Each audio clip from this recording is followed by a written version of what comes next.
जुनैद, झूठ है ये। तुम किसी और से मोहब्बत नहीं कर सकते मेरे सिवा।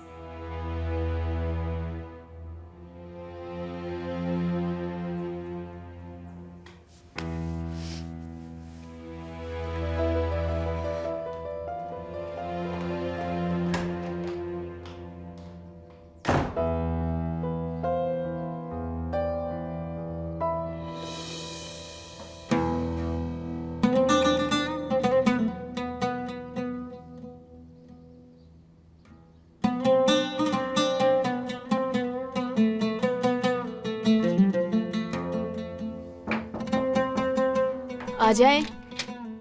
Good morning. Good morning.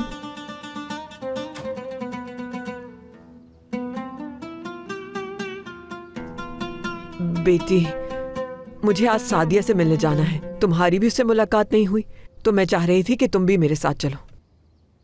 असल में वो यहाँ आना नहीं चाहती ना, इसीलिए।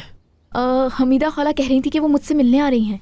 हमीदा वो जो तुम्हारी पड़ोसन है, वो आएंगी तो मुलाजमीन हमें बता देंगे। सादिया ने वैसे भी बाहर मिलने का कहा है मुझे। वैसे भी मेरा इस घर से निकलने का दिल कर रहा है।